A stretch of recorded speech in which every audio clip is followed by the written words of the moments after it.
A Florida woman is accused of pushing her baby in a stroller into traffic while laughing. A Florida woman was arrested after masturbating while visiting an inmate. A Florida man is in trouble for carrying a sign showing aborted fetuses outside of a school. And a Florida woman stole a car after test driving it. These are the weird stories for Friday on Weird AF News, the only daily weird news podcast hosted by a comedian inside a hot closet, and the only daily weird news podcast that does, on Fridays, news from Florida. Those bizarre stories you hear about all the time that seem to only happen here in Florida. I know, right? Can't make this stuff up. It is just one of the many wacky news stories out of Florida. Why does the Sunshine State consistently produce such strange news? But what accounts for all this bizarre news? Is it the weather? Is it the people? Florida is full of the crazy stories. A Florida woman is accused of pushing a baby in a stroller into traffic. How do you spell crazy? Take it away, Florida. Drivers in Winter Garden, Florida, told the police they had to swerve in order to avoid hitting a stroller that had a child in it as the mother was shoving it into traffic. She wasn't just shoving the stroller with the baby into traffic. She was laughing the whole time. Because that's a laughing matter when you're throwing your baby into traffic. Police say that LaRonda Presley, age 28, repeatedly shoved a baby in a stroller into oncoming traffic during rush hour of all times. Rush hour. That's when you want to take your baby for a stroll in the traffic, is when it's rushing. The incident happened about 5 o'clock. Yeah, that's rush hour. All right. Oh, boy. One witness told investigators that LaRonda looked in his direction, laughing as she pushed her stroller with her infant in front of his moving vehicle. Can you imagine driving down the highway? You see a woman with a stroller just in traffic, coming right towards you, pushing her baby right in front of your bumper, and looking at you, making eye contact while laughing. That would give me nightmares forever.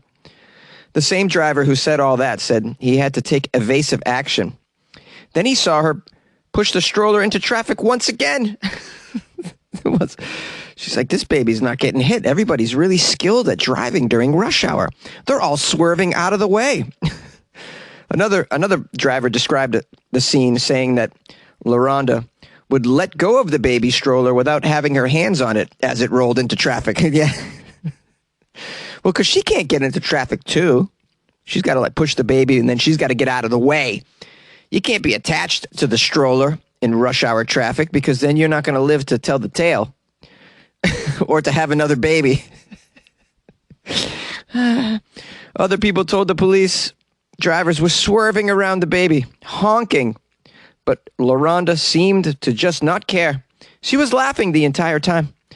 The officers found LaRonda near the intersection and say the child was not hurt, but in the stroller. They also found 2 cans of unopened natural ice beer. And Natty Ice, wow. I've had Natty Ice many times because I couldn't afford real beer. Yeah, it's never made me want to kill a baby. That's what Four Loco's all about. You're just going to kill a baby after some Four Loco. So they found Natty Ice, a pack of cigarettes, a plastic jar with coins in it. Oh, now I'm curious. The plastic jar with coins in it. What could that be all about? Was she on her way to do the laundry? I need more information.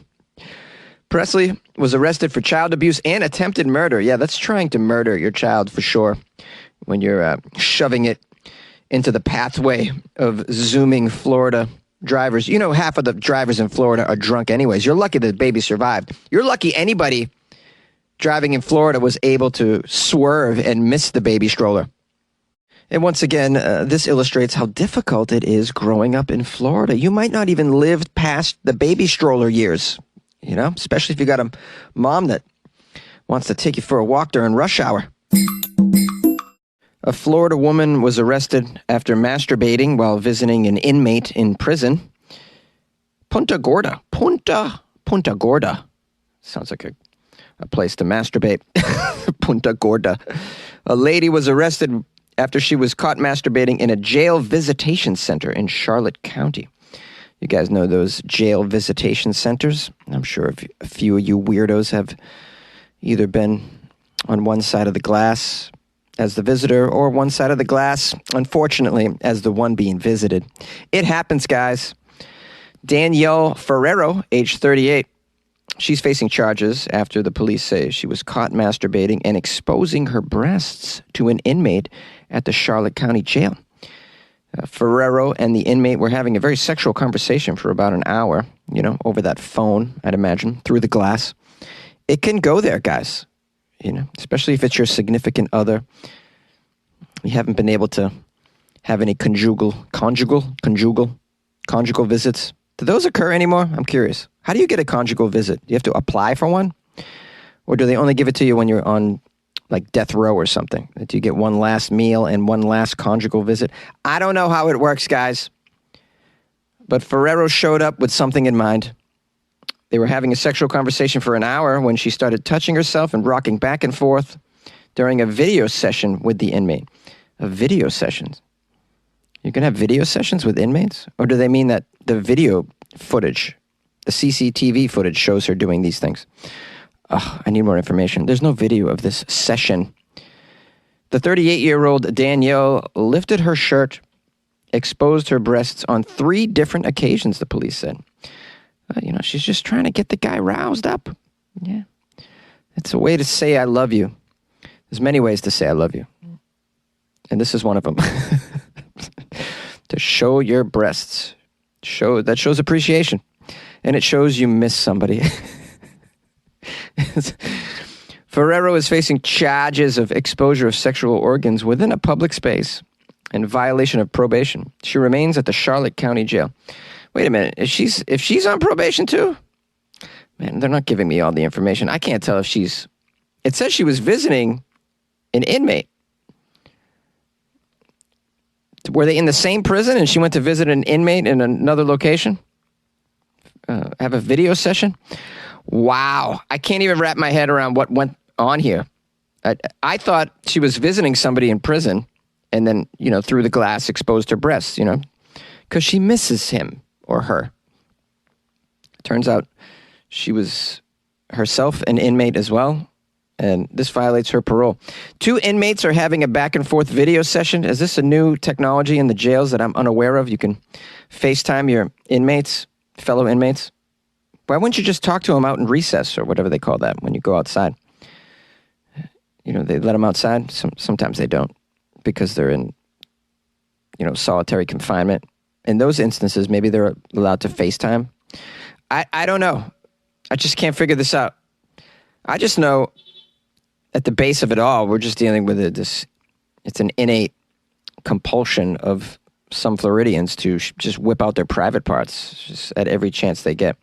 Usually it occurs at a fast food institution or at on a bus or some sort of public transportation situation.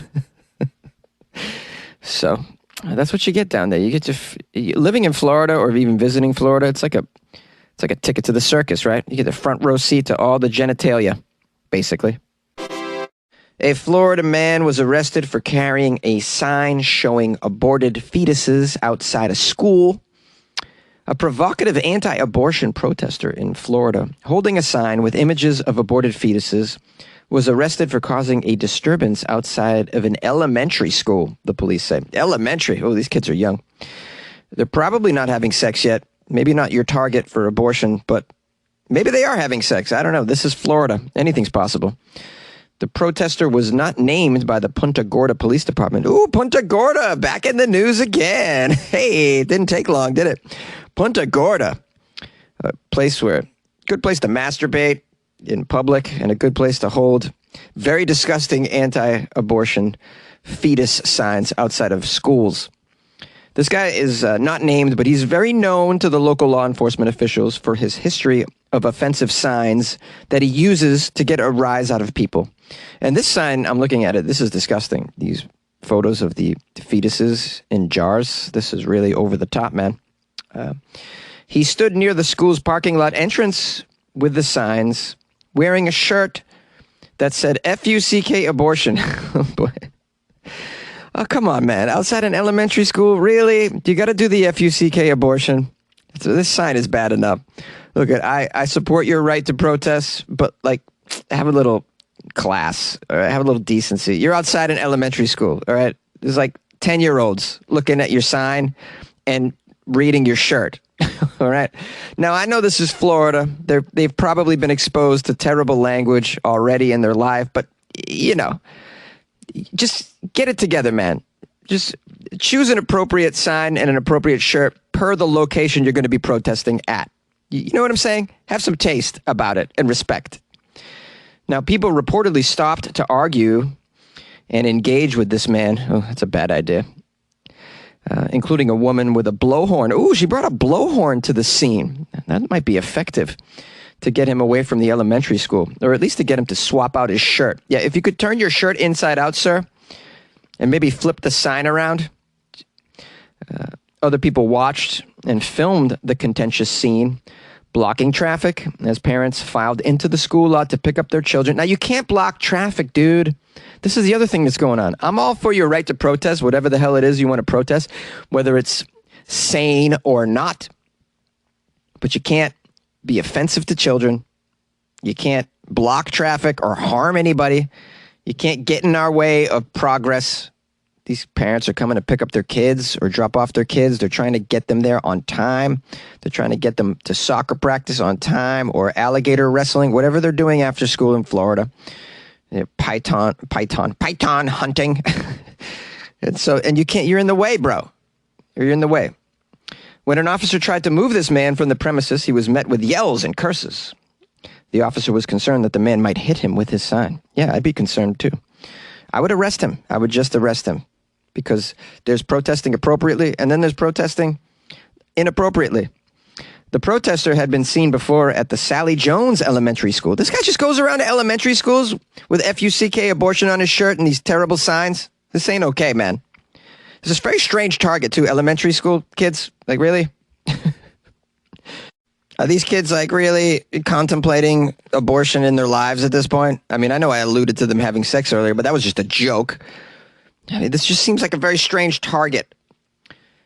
And let's be real here. Should we even be promoting abortion in the state of Florida? Like, I don't think we should be having kids in Florida, guys. More abortions in Florida, please. If I could just speak for the crew here. More abortions in Florida. We see the situation. Kids are getting pushed into traffic in their baby strollers. This is not a place for kids or babies. You like podcasts? You're listening to my podcast. Maybe you thought to yourself, I'd like to make a podcast. Too difficult. No, not with Anchor.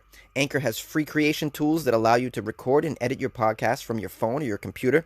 Anchor distributes your podcast to Apple, Spotify, Stitcher, and more. They have advertising integration, so you can even make a little money off your podcast. Everything you need to make a podcast in one place. Download the free Anchor app or go to anchor.fm to get started. And good luck with your podcast. Good luck with your creation. Good luck with your life, man. Yay! A Florida woman steals a car after test driving it. Clearwater, Florida.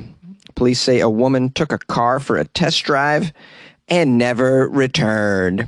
I can keep it, right, guys? That's why you let me drive it away, right? It's free? I thought it was free, guys. I really did. I thought we could just have it. I could have it for myself. Nobody came with me, so I thought it was all mine. I was going to the DMV to register it. I was. All mine. Why wasn't someone in the car with her? Are you out of your mind letting a Florida person drive away, test drive a car alone? You're not going to stay with them? Do you know what they do in Florida? Investigators shared a photo of this lady that they're looking for in the grand theft investigation. You are so dumb, car dealership. I can't believe how dumb this car dealership is. The unidentified woman walked into the dealership on Monday to test a 2018 Honda Accord. She showed her ID to the workers before leaving in the car. She didn't even leave the ID, just showed it. You didn't even take the ID as collateral. Did you take anything from her? Nah, this is Florida. What's the worst that can happen? She's probably an upstanding citizen. Nobody steals cars from a dealership. That's crazy. They wouldn't do that, right? Nah, no way. Not in Florida. Fortunately, the police recovered the car on Wednesday. Authorities believe she may have had help. Police shared a photo of a man who came in with her to the dealership. Oh, I see the guy. Investigators also posted a photo of their car, possibly a Nissan, that they drove to the dealership. Yeah, along with the license plate. Even the criminals are dumb. It's just everybody's dumb in this story. I'm overwhelmed with how stupid both parties coming in. You drove a car in to test drive a car with somebody. They see your car. There's a license plate there. It's on CCTV. You show your. I assume did they at least write her name down when she was test driving the car? Did you at least do that? You saw her ID. Did you write down her name? Or you just let people show ID and then drive the hell off with any car they please? Wow, I've never been a business owner really, but I feel like I would do a much better job than most business owners. Certainly most business owners in Florida. Like the morons that are working here.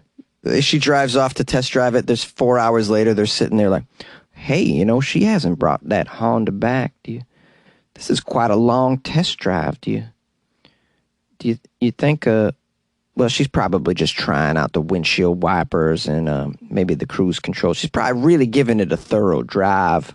Cut to 8 hours later. Hey, she hasn't come back. Do you think she's still testing it out? I mean, this is a long time to test out a car. Usually it's only about 15 minutes. This is going on 8 hours. No, man, she's probably still testing it. Just give her another day, maybe. She don't come back on Friday, then I guess we'll report it then, huh? What do you think? Hey, what's up, weirdos? Thanks for joining me for another episode of Florida Friday. I hope you're having a nice weekend, or you had one, or you're about to have it. And thanks if you sent me some Florida stories. I appreciate that so much. You can send me stories always to funnyjones@gmail.com. If you'd like to call the show, the number is 646-450-2012. Give it a call, especially if you're from Florida or you are in Florida. Or if you're the Floridaman. I'm talking to you, Floridaman. Call the show. I want to give love and thanks to Melissa Tavares. Melissa bought me coffees off my website, weirdafnews.com. Just click on the banner that says Buy Jonesy a Coffee. And then you can buy me multiple coffees if you'd like. It's a lovely gift to give. And you also get to write a little note to me. And Melissa wrote something that's fabulous. She wrote, hey, Jonesy. Hey, from the Boston area. Oh, a fellow Bostonian. Maybe I should read this with a Boston accent. Love your podcast, Jonesy. Great work. I stumbled across your podcast early last year when COVID first took hold. I asked my Google Home to play me something funny. Friggin' funny. Wicked funny. Your podcast popped up. You kept me laughing all through the crazy times of COVID. A large tree falling on my home. Reconstruction. Finding out I was expecting my first child. That was just 2020. Now, as I'm sorting out pandemic parenthood, your podcast has been a must for me and is helping me transition back into the workforce. My maternity leave has wrapped up. So Florida Fridays are a staple, and I look forward to your podcast each day, Jonesy. Thank you for doing what you do. Also, I can hear you fine on my Google Home as well. No audio issues here. Sounds wicked clear. From one coffee addict to another. Enjoy. And that was Melissa's, who I assume has a Boston accent, and who I assume also enjoys Dunkins. My fellow Bostonian and the Dunkins. I was just there. I had some Dunkins. You better believe it. Can't get Dunkins out in L.A. I mean, you can, but you really got to go searching for it. You got to drive far for it. You got to drive far for Dunkins. Not in Boston. You just reach out your arm and you'll hit one. If you guys would like to support the show, you can also join the Patreon. The Patreon's patreon.com/weirdafnews. It's wonderful. You should check it out. You can become a patron, and that's a nice feeling to know that you're supporting a 5-day-a-week weird news show. And that you also get extra Weird AF content. That's right. Because inside the Patreon is days and days of weird content that I've been putting in there for a long time. So check it out. You can find all these things on the website, weirdafnews.com. I feel like I had one more announcement to make. No, I don't think so. I guess that's about it. Well, listen, guys. Thanks for the Florida stories. Hope you enjoyed the episode. And I'll see you on Monday.